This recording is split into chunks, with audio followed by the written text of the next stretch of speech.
So, 'Sankranti' cinema రేట్లకైతే ఏపీలో కొంచెం ధరలైతే hike చేసినియి. ఆ అప్డేట్ ఏంటో ఈరోజు వీడియోలో తెలుసుకుందాం. సో, వీడియోని ఎవరైతే కొత్తవారు చూస్తున్నారో మూవీ అప్డేట్స్, మూవీ రివ్యూస్ కోసం మన ఛానల్ తప్పకుండా సబ్స్క్రైబ్ అయితే చేసుకోండి.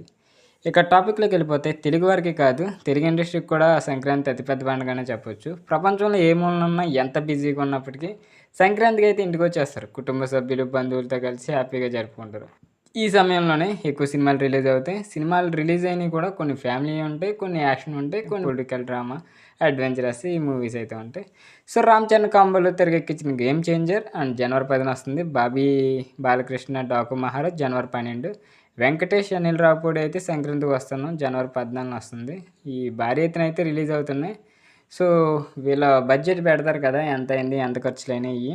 సో, ఏమాత్రం తేడా కొట్టినా అయితే కలెక్షన్ రాదేమోనని కొంచెం హైక్ అయితే చేసుకున్నారు. అందుకే బెనిఫిట్ షోలు, స్పెషల్ షోలు, టికెట్ రేట్లయితే పెంచుకోమని అయితే ఆంధ్రప్రదేశ్ ప్రభుత్వం అయితే ఇచ్చేసింది టాలీవుడ్‌కి. కానీ ఇప్పుడైతే 'సంధ్య థియేటర్' తొక్కేసలాట, 'అల్లు అర్జున్' అరెస్టులు చోటు చేసుకున్నాయి. తర్వాత నుంచి తెలంగాణ సీఎం రేవంత్ రెడ్డి భగ్గుమన్నారు. తన అధికారంలో ఉన్నంత కాలం టికెట్ రేట్ల పెంపు, బెనిఫిట్ షోలు ఉండవని తేల్చి చెప్పారు. దీంతో నైజాం మార్కెట్‌లో తెలుగు సినిమాకి పెద్ద దెబ్బ అనే చెప్పొచ్చు. సో, దీంతో ఆంధ్రప్రదేశ్ ఒక్కటే దిక్కయింది. ఈ నేపథ్యంలో నిర్మాత దిల్ రాజు అక్కడికెళ్ళి అడగడం స్టార్ట్ చేశారు. ఇక్కడ డిప్యూటీ సీఎం పవన్ కళ్యాణ్ గారు కూడా ఓకే చెప్పేశారు. సో, 'గేమ్ చేంజర్' మూవీకొచ్చేసి మొదటి వారం పాటు సింగిల్ స్క్రీన్‌లో 135, మల్టీప్లెక్స్‌లో అయితే 175 అయితే పెంచుకోమని అనుమతి ఇచ్చింది. అలాగే బెనిఫిట్ షోలు ఉంటాయి కదా! దానికైతే 600. అండ్ 'డాకు మహారాజ్' విషయానికొస్తే ఈ సినిమాకి కూడా తొలి వారం సింగిల్ స్క్రీన్‌లో అయితే రూ. 110, మల్టీప్లెక్స్‌లో 135. ఇంకా బెనిఫిట్ షోకొచ్చేసి 500కు పెంచుకోమని అయితే చెప్పింది. ఇంకా సంక్రాంతికి వస్తున్నాం సినిమాకి కూడా సింగిల్ స్క్రీన్‌లో 75, మల్టీప్లెక్స్‌లో రూ. 100 చొప్పున పెంచుకోమని అయితే ఆంధ్రప్రదేశ్ ప్రభుత్వం అనుమతి ఇచ్చింది. ఇక నైజాం సినిమాలకి దెబ్బ పడినా ఏపీలో కొంతమేర లాభపడొచ్చని అయితే టాలీవుడ్ వర్గాలు భావిస్తున్నాయి.